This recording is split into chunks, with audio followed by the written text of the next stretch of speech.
What player you think you modeled your game after coming up? I wouldn't say I modeled my game after nobody really, because I just liked a lot of guards. You know what I'm saying? I loved Nick Van Exel and Mahmoud Abdul Rauf, Stephon Marbury, AI. Like all them was my kind of guards. Gilbert Arenas. Like I loved everything about them, and they was also the ones that was never like super highly praised, other than AI. Um, but it was just like the mentality, the game they had, and they was all like neighborhood type guards to me. You know what I'm saying? So like in my neighborhood, it was like I felt the connection to them, and I felt like they represented us. You know what I'm saying? So um, I would say if I had to say somebody, I would say AI, because he just had that. He reminded me of somebody that could have been from my neighborhood for real. Like, and he didn't, regardless of how big he got, how much love or respect he got, he was like, man, I'm gonna be me, and that's the end of it. You know, So he's one of my best friends. You know, I'm gonna say AI was the closest thing to Tupac Shakur. Real shit. And the no, reason I can see that. I can see that. every game that AI had, say AI at its prime had a game in Portland tomorrow, 2 nights. There'd be a party with 10,000 dudes with AI jerseys, all the biggest in the world. AI, the Braves, like I've seen parties in Miami, New York, everywhere, where he would sell out like if the #1 rapper was performing that night, and it was just everybody, the toughest guys in the world, with the AI jersey. And no one has really had that effect to me, you know, as a ball player. So that's why I call him like the closest thing to Tupac. No, I agree with that. You know, and I don't think nobody ever came close to that. And I think a lot of it is because of like what I just said. People feel a connection to him. Like it's like he's a superstar basketball player, but he ain't too far removed from like us. You know what I'm saying? And I think a lot of people felt that way. Like they didn't feel like they was on his jock by wearing his jersey, or kind of like, you feel me, like trying to do what he did. I don't think nobody felt that way because they felt his energy. You know what I mean? Man, let me tell you, man, and I asked that, man, nice AI came to New York, hung out, got drunk, and we stood in our boy's apartment in the South Bronx tenement with drop Phantoms, Rolls Royces outside the front door. Stanley, what's up? My young boy, my nephew, Captain Stanley, he just made it from Duke. He made it to Indiana. Yes, Congratulations. congrats, bruh. What was that bubble like, Damon? Was it harder playing in the bubble, or you rather play with your fans? Me personally, I'd rather play with fans, but I mean, I understand why we can't. You know what I'm saying? It's more important things than what us wanting to play in front of fans.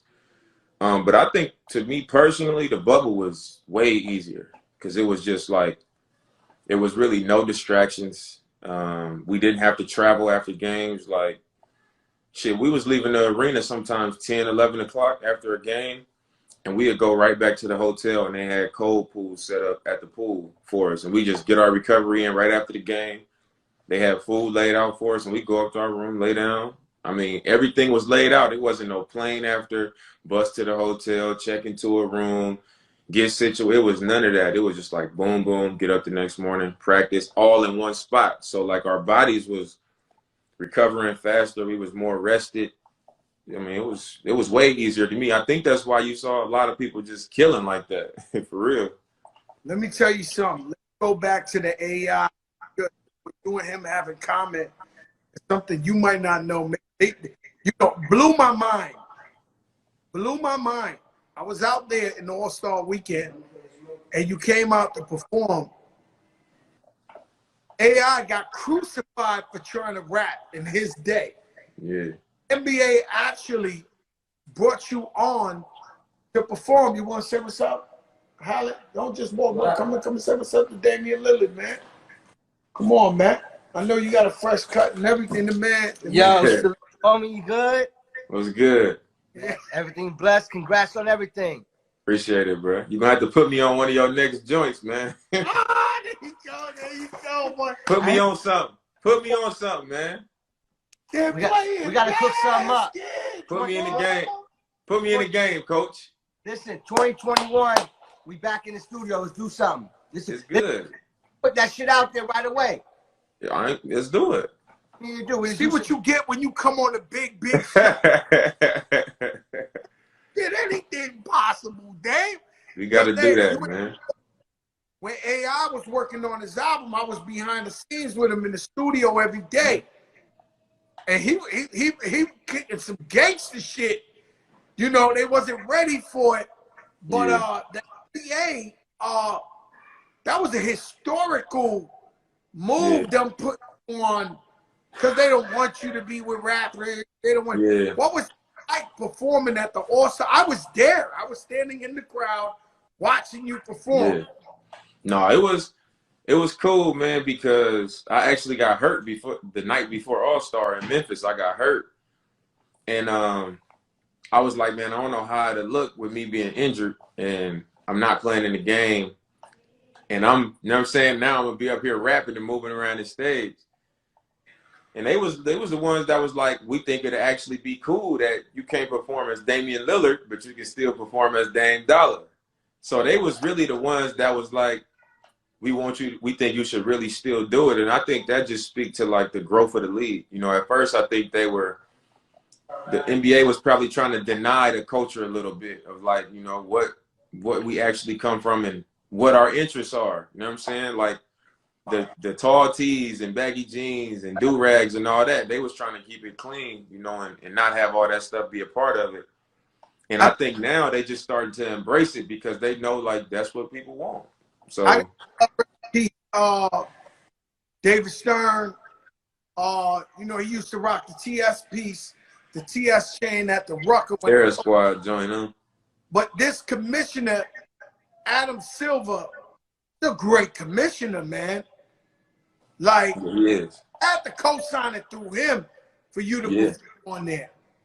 Yeah, I mean, and it's like I said, I think, you know, Adam Silver's come in and he's being about the players. You know, he know that the league goes as the players go.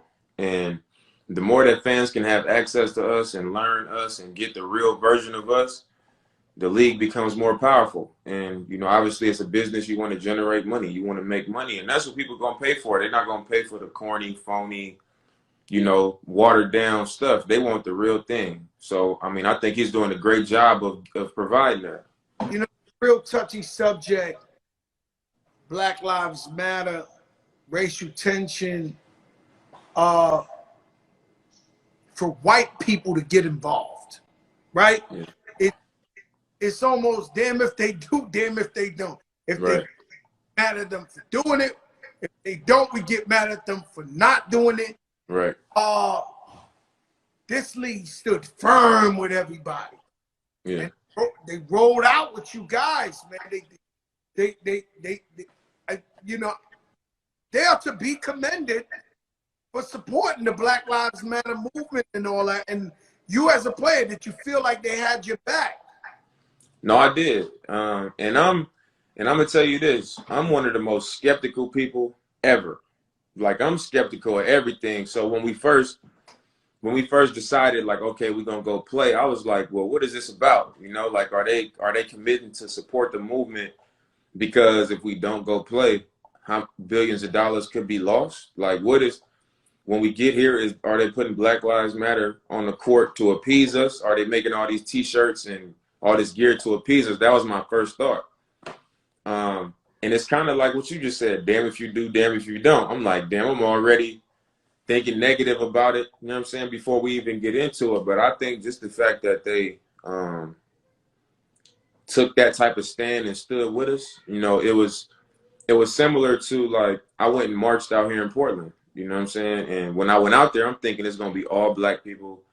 You know, we're going to march together. We're going to stand together. And when I got out there, it was 50-50 split. It was like half black, half white. And I'm like, I mean, it's a great thing that we got this many people that are not black and, you know, probably not directly affected by these things out here supporting like that. And I think the bubble was like, I walked away viewing it like that. You know what I'm saying? Like, they could have easily been like, all right, we're going to be in a bubble and we're going to We're just gonna steer clear of that subject, and we're gonna try to bring something positive. They could have went a completely different route. So I respect, the fact that they stood up for us, and I think it was in line with what the NBA has been doing in recent years as far as like standing with the players.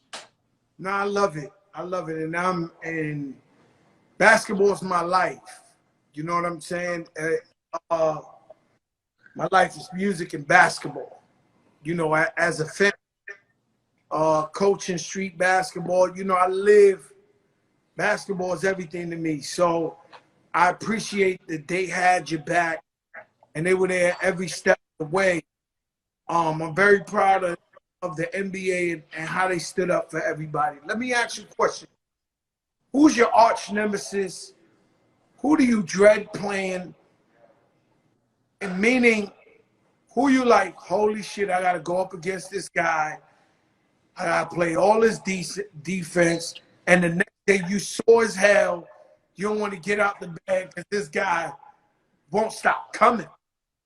I mean, if I had to say I had an arch nemesis, it'd probably be Russ. Because me and Russ, when we play against each other, we going after each other. Like, it's been that way every time we play since I've been in the NBA. 8 straight years of just like me and him go at each other, but it's respect off the court. Like we solid, we cool off the court. But once we play it, I just feel like we going after each other every time. Like, it don't matter beginning of the season, middle of the season, end of the season, like no matter what it is, we going after each other. Like, so I would say him, but it's nobody in the league where I dread playing against. You know what I'm saying? The only time where I'm like, damn, is if it's like we playing 3 games in 4 nights and we on the road and we play Indiana one night, then we play Minnesota, or we play Indiana, then we get a break, and then we play Minnesota, and then we got to go to, I don't know, Brooklyn. Say we got to go to Brooklyn, and we end in the 3 and 4 nights, and it was Kyrie or something. I'm very tight with Mike Bibby, and he would complain to me, be like, yo, I hate playing Steph. He's just so strong. I know I'm going to play. Several players have always told me, yo, there's one player, Al Harrington, that one time he had to check Yao Ming. And Joe, I couldn't get off the bed the next day. Right. And by mistake, his knees hitting the back of my back. And he was like, yo, I couldn't get out the bed for practice and that's the reference if I had to say one, I would say probably Steph, because he just don't stop moving. Like, when you play against Steph, it's not even like when he has the ball, it's when he don't have the ball. He just running all over the place. They screening for him. And it's like it's a heavy workload when you're playing against him, because he don't stop moving. He'll make any shot. He'll shoot any shot. It's like, damn. Picks. Yeah, man. 4 picks. How you going to stay with this guy and then he going to shoot from anywhere? And he going to shoot it fast as hell. He going to catch it and it's going to be gone. So all he needs is a little space. Draymond setting illegal screens. Like, that's the one where I be like, damn, the night before where you like, man, I'm about to have to chase him around. Like, he could get hot. You know what I'm saying? Like, you just. And then after you chase him around, you got to, it's Dame Dollar time. I got to do something back. Over. You got to, that game-winning shot. Which one? Hit several of them, but you know which one I'm talking about, that big game. Okay, see? Yes. You wanted the ball bad. You wanted to take that shot. What was that like? I mean, once we got the ball back and it was a tie game and I knew we was going to get the last shot, I was like, I'm not going to force nothing to the rim and end up somebody hit my arm or I lose the ball or something and the referee's not going to decide the game. So, I mean, I just got to a comfortable spot and I was like, he backed off me a little bit. I was like, I'm about to just raise from right here. Like, You prefer a deep shot over like going to, you think you have a better chance shooting a 3 from a distance than going up for a layup at the basket. Your It odds, depends. you prefer your odds shooting the three from the other side of earth. It depends on the situation. Like some games, I can get to the rim easy on certain defenses. Like if they don't have good help side defense, or if they don't have a real rim protector, then I might challenge them at the rim and put the pressure on the referee and like really think that I can finish. But if I've been making jumpers like in that OKC series and in that game, I was hitting deep threes the whole game.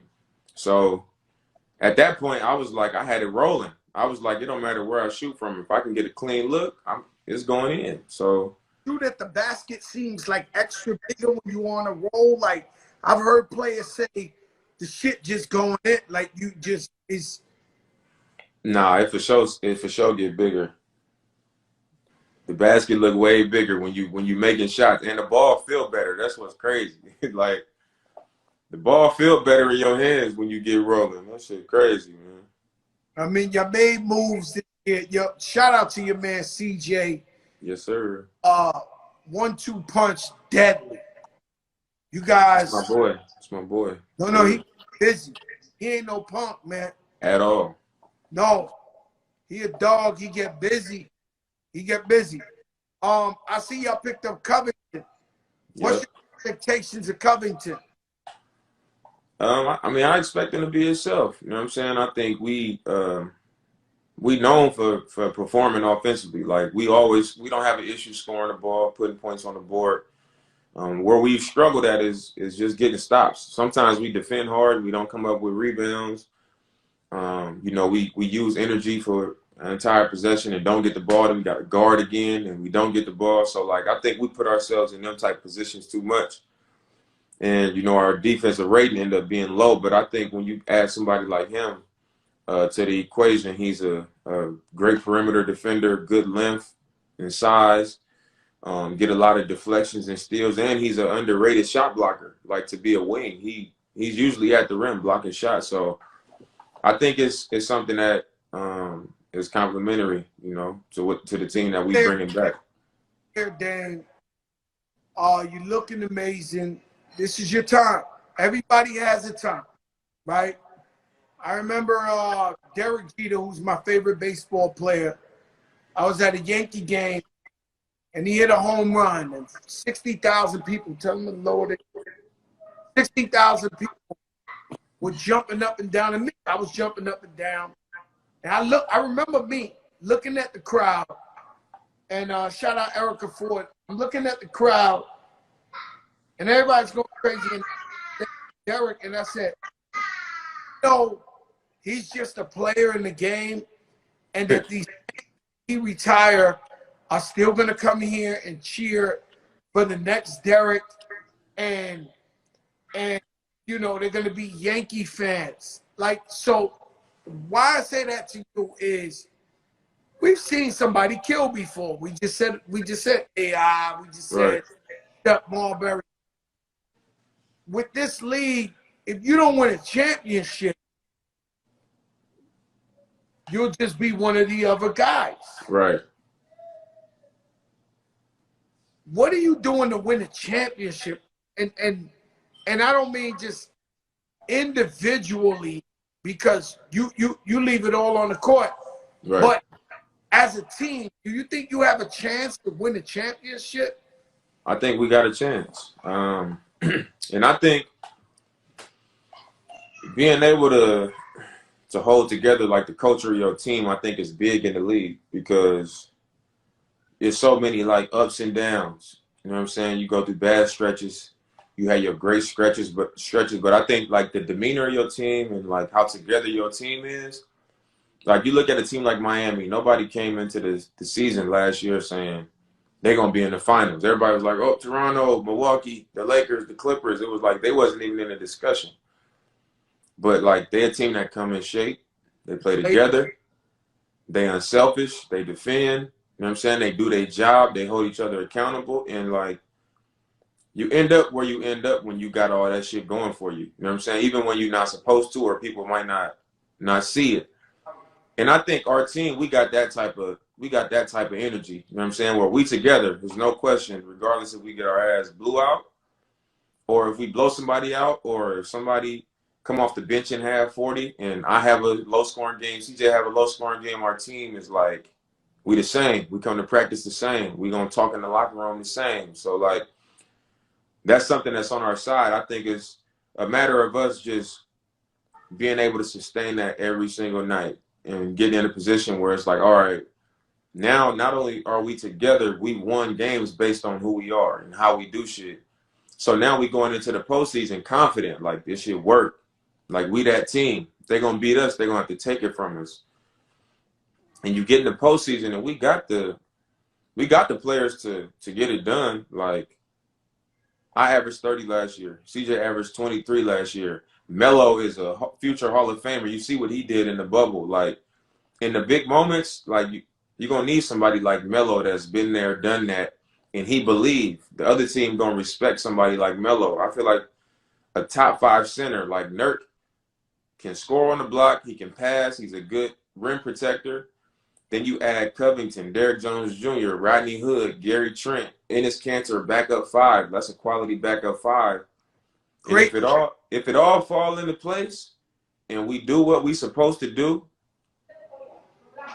we can do it. Like I really feel like we can do it. And I think like you said, like if you don't win a chip, everybody will be like, oh, he didn't win it. He was great, but he didn't win it. And I'm like, I talked to Melo about it. I'm like, bruh, I was telling you to come here 3 years ago. When you was in OKC in Houston, you should have been came. Me and him always talk about it. But I tell him, like, you're not going to play with nobody like me that, like, of course I want to win it for me, but I want my legacy and I want my shit to be tied to yours because you're going to have a great comeback story because you was on the couch. They was trying to play you. And you came back, we welcomed you, and like I want to see you. You're gonna be a Hall of Famer, but I want to see you have your ring too. And I'm gonna get to be a part of that story. You know what I'm saying? So like all that stuff count to me. You know what I mean? Like I feel like we got the makeup to get it done. It's just a matter of like how committed we gonna be to that. You know what I'm saying? Like what do it really mean to us?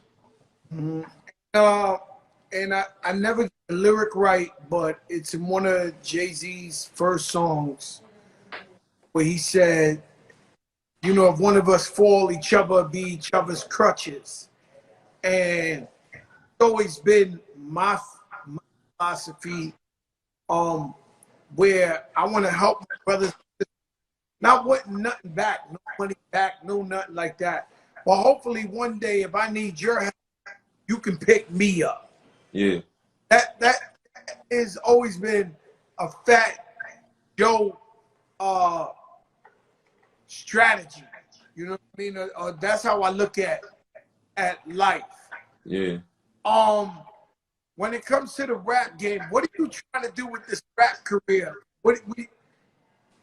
Man, I always did music. Like before I even knew I was gonna be an NBA player, I was doing mixtapes. And when I was in high school, me and all my partners, we used to warm up at our high school basketball games to our own songs. Like, so I've been doing music. And then when I got to college, I mean, I was in my junior year before I was on like a mock draft. I was in my 3rd year in school. I didn't know what was gonna happen. And every summer I was doing mixtapes and doing all that. So I always like fuck with music heavy, like as a listener, like I always like wrote music, you know what I'm saying? So that's just part of it. It ain't like I just got to the league and was like, all right, I'm about to try to just start rapping. Like I always did it. So once I got to the league, I just was like, I'm gonna establish myself, you know, for the reason that I'm here. And I'm gonna make room for, you know, the other stuff that I'm passionate about, like music. Ball player rappers don't get into the violence because, boy, you caught that beef with Shaq. I'd have been really worried for you with the diesel on the physical. Have you ever seen Shaq in real life? Yeah. That motherfucker big as hell. Yeah, I know. Did you listen to him? Yeah, listen to Shaq, man. I'm saying, did you listen to when our songs were going back and forth? He sent me your song, and he sent me his. You know, Shaq a hip hop fan, man. He's been a fan since day one, and he loved this shit for what it really is, just the music. So Same. Same. you know that's crazy. But your top 5 favorite rappers of all time, who would that be? My top 5 of all time, I'm a Pac, my favorite of all time. Like I'm a huge Pac fan. I'm gonna say Pac, Biggie, Jay-Z, Lil Wayne, Mm.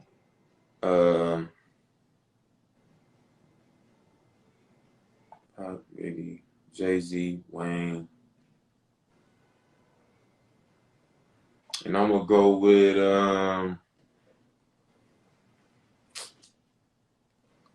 I think I'm gonna go with for that 5th spot. I think I'm gonna go with Nas. I like Nas. I'm a huge Nas fan, but I listen to a lot of rap. So like growing up, if I had to do this growing up, I would have probably I don't know. I would I'm probably say Andre 3000 or something, huh? somebody. Who would be your top 5 rappers right now? Young Right cats. now, right Young now. right now. Young cats. You mean young, like I mean, young. not like Kendrick and them? Way the Roddy Riches. You know. Oh, the young ones. I would say Lil Baby, Roddy Rich. I don't want to miss nobody that I really like. I like Rod Wave a lot. Rod Wave. A lot of people don't be on to it like that, but I think Rod Wave in there for sure. So Hey, that's my man. You know, I love a big boy style. You know what I'm saying? yeah, You fall on that stage, he got his ass right back up, man. yeah, he did. That's a I'll fact say right there. I got Roddy Rich, back Lil up. Baby, Rod Wave, Da Baby, and YBN, well, Corday. Oh, Corday's he's a spitter. Yeah, That's my that's my guy. style for sure. He's a spitter. To me, I love them all. I don't think nobody on that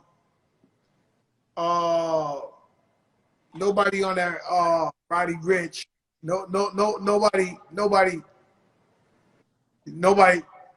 I don't think nobody touched that album this year. The Roddy Rich. Yeah, I think he should have been nominated for Grammys and all that. Yeah, Roddy Rich hard. You know, and right behind him, I would have said, unfortunately, Pop Smoke passed away. Yeah, I like Pop Smoke too. It just wasn't a lot of material. You know what I'm saying? I ain't heard a lot of material from him, but I did fuck with his album heavy though. Yeah, his album surprised you actually, right? It most certainly surprised me. And then when you heard the whole shit, you was like, Cause oh. I just heard the one song was going. It was everywhere. Some of the songs, and then when we was in the bubble, like 3 of the young dudes on the team was just playing that shit over and over and over, and I could hear it coming out their room, and I'd be walking down the hallway. So I went in my room and was like, man, let me listen to this. And the next day at practice, I was like, man, I had it in my AirPods. Like, okay. Yeah, that shit happened. Actually go. You know, I thought the song was cute. You know what I'm saying? I met him. God bless the dead. Rest in peace, he was a gentleman, great kid. And then I'm walking in my store up in NYC, and they was playing that shit to death, that album when it came out. And I was like, yo, I was listening to So She Wanna Mess with the Whoa. Yeah. I was like, oh, yeah, that's hard. yeah, he was a big thing. Like, I was like, holy shit, he was a superstar. Oh, yeah, somebody said Lil Durk, too. I mess with Lil Durk, too. Dirk, he honorary mention. Know what I'm saying? Favorite, I don't want to say your favorite ball player 5 at the time, but your favorite 5 point guards. My favorite 5 point guards, I'm going to go. You consider AI a point guard? Yeah, he's a 2. He cursed played me the out 2, one time. but he's okay. So I'm gonna say AI. So I put AI one time, and he literally, I put him up as a 2, I mean, as a point guard, and he literally called me up like, "Yo, you know I'm a 2, man. You know I ain't no point guard." No, But I'm gonna say you got AI included. I'm gonna say AI, Nick Van Exel, Gilbert Arenas, um,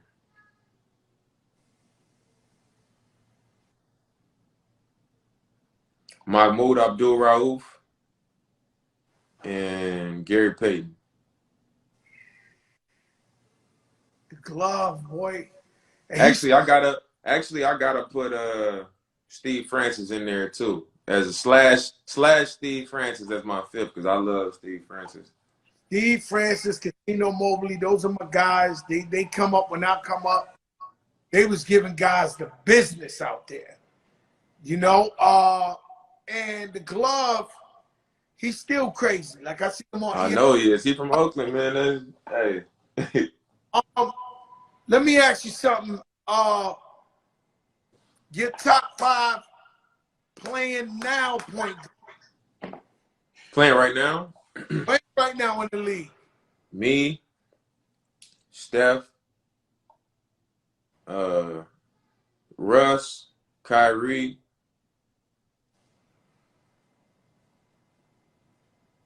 I'm trying to think of all the point guards before I say my fifth. You got Trey Young. You got John Morant. You got Donovan Mitchell. He ain't a point guard. What is it, 2? Yeah, he's a 2. All right. I'm gonna say me, Steph, Russ, Luka Doncic, Woo! Look at and point guard. either one. Oh, He played a 1. Me, Steph, Russ, Luka, and Kyrie Irving. Let me explain something to you about this Luka dude. That white boy cold his eyes, man. That motherfucker cold his eyes, boy. Hey, Yo, you ain't lying at all. He cold. I said, oh no. Oh no, he the truth for real. No, he the truth. He the truth. You can't. Anybody that say he ain't, man, they hate. Nah, he the truth. Who should we have our eyes on coming in this rookie draft? Do you know any of these guys who's in? Who do you think gonna be explosive this year? You don't know yet? I don't know. I don't really know none of them. I know a kid. I know one kid in the draft, Peyton Pritchard. He from West Lynn, Oregon, the city I live in. He was in high school when I first got here. He got drafted in the first round to the Celtics. I don't know how much he'll play for them, but the one player that I think is going to be the best one is LaMelo Ball. I think Melo Ball the truth. I think Melo Ball's the truth too. Yeah, I think he the truth, man. Could have got him, but he went too early. I think in the East we got to really watch this youth. They got Vernon from Duke. Mm-hmm. Homeboy Gordon Hayward. No, I think they doing good just with LaMelo. They got Gordon Hayward over there with them. They got the kid from Duke, the center, Vernon. I know, and they got a 4-man already from Carolina the year before. So they got some young talent in the East like that. You know, that lower half of the East is gonna be there for them. So I think they're gonna be straight. Yeah, they excited. Yo, Dan, man, thanks for checking in with us, man. God bless. Can't wait till December 22nd. It's up. It's up. You can shoot them shits from the other side of the moon. Like, I know if I was coaching you at the Rucker, I'd be losing my mind when you shoot some shit from the other. Hey man, I shoot it at a high clip though, man. I shoot it at a high clip, man. Let me tell you something, my brother, man. I enjoyed this talk with you, man. Shout out my girl Charlene connecting us. Because Yes, I've been asking you for a couple of months now for you to get on man, here. I've been trying to do it, but you be hitting me the same day, like, man, what's up tonight? I'm like, man, you know, I ain't gonna lie to you. I'm corrupt. You know what I'm saying? And I know everybody in the bubble, nobody's like allowed to talk. I'm like, fuck that. I want breaking news. I want Dame Lillard from the bubble. No, man, I don't do a lot of planning myself. I usually just, you know what I'm saying? I just go how it go for me. So, but just the times you was coming with, I was like, bro, I can't do it tonight. You know, if I was in Portland, man, I'd be up in them sneaker spots heavy. Yeah, I feel like I done seen some sneaker closet stuff you did or something, man. Yeah. That's my shit too. You know what I'm saying? Yeah.